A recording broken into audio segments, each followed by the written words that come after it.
your calmness is directly tied to your level of conscious intention for the day.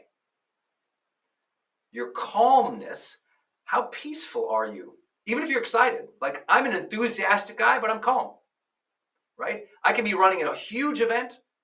I'm calm, I'm focused, I'm intense, but I'm peaceful and calm inside. You can have high intensity. You can be an Olympic athlete at the starting blocks, ready to start that incredible 100-meter, and you can be keyed up energetically, emotionally, physically to do a great job, and still at the same time simultaneously calm and peaceful inside. It's an incredible thing, but it begins with the intention to feel that way. And so I want to ask again for you to capture, what's your intention for how you want to feel? And how do you bring intention into your day? I want to start off right at the best. Most generalized stress, not medical or clinical anxiety, but let's just talk about like acute stress, like you just feel stress. Most stress is happening outside the circle of intention, right? You have an intention for how you want things to go or expectations, and then something happens and it wasn't part of plan and you freak out. And so as you freak out, you get in this spiral of negative energy because you feel out of control. So how do we deal with that? Well, first, we broaden our practice of intention. That in your morning routine, you have specific time for setting your intention for the day. So what is my intention for today's seminar? What is my intention for dinner date night tonight? What's my intention for helping the kids with their math?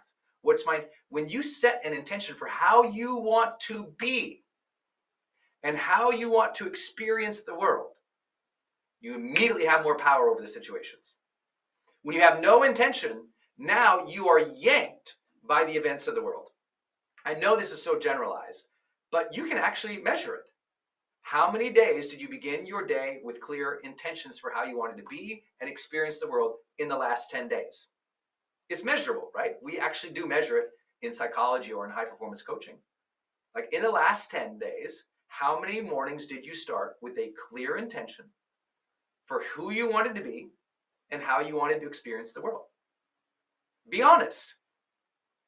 Out of the last 10 days, go ahead and put it in the chat. How many days did you start the day with a clear intention for how you wanted to be and experience the world? I mean, you actually thought about it. You cast that intention out into the world. You thought, today, I'm going to feel energized and engaged. I'm going to handle the difficulties of the world with grace, with a plume, with a little bit of humor and service to others. I'm going to be a role model today, even in the hard situations. I'm going to work so hard to follow my calling, to inspire other people. I'm going to make sure this day, no matter what comes up, I handle it well and I'm proud of myself. Even if it's hard, even if I fall on my face, even if I say the wrong thing, today I will seek to be my best. This is my day. I will be intentional this day. Did you say anything like that in your head in the morning? People always ask, how are you so happy, Brendan? I'm like, well, I say stuff like that to myself every morning for 25 years. Conditioning. The alternative is I just wake up, I drink a bunch of anxiety-inducing caffeinated drinks, I go and I start my email without having any intention or start scrolling through, and those things start causing me stress, right? Social media triggers comparison and judgment. So now I'm starting my day in comparison and judgment. Or my email is about other people's agendas. You've heard me say this before. The inbox is nothing but a convenient organizing system of other people's agendas. And so now I've jumped into other people's agendas, which of course stresses me out because they've got things that they need. They've got things that they want. And now I feel pulled and I feel broken out of my boundaries and my desires and my agenda for life into just handling everybody else's stuff, right? Same thing. It's like, okay, you walk out in the morning, you got 4 kids running around, you got to organize them, get things ready. Maybe some are homeschooled, some are going back to class. We have no idea. And here's what's happening. if you walk out that door or they jump on that bed and you don't find 2 minutes to reset yourself and say, okay, whew, I'm going to be a great mom today. I'm going to be a great dad today. I'm going to serve these children with love. I am going to make sure that I also handle my priorities. I create some moments for self-care today.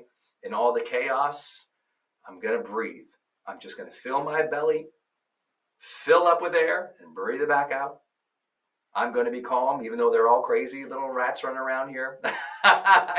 You got to make it fun, but you got to give you that self-talk is your conditioning. If you don't have the intentional moment to have the self-talk, to set the direction for the day, I promise you that is where a tremendous amount of your stress and anxiety is coming from. I know it's so basic, but your self-direction in the morning is dictating so much of how you deal with stuff later. If I tell myself today's going to be difficult, but I'm going to handle it as my best self, I'll breathe through it, I'll be kind to others, and I'll keep moving the ball forward to progress. We'll work on the problem together, not against each other, and we will keep the momentum happening. When we do that, life is very different. I know this is the most basic thing of all. Less intention, more stress. Less intention, more stress. So please create that practice in your life.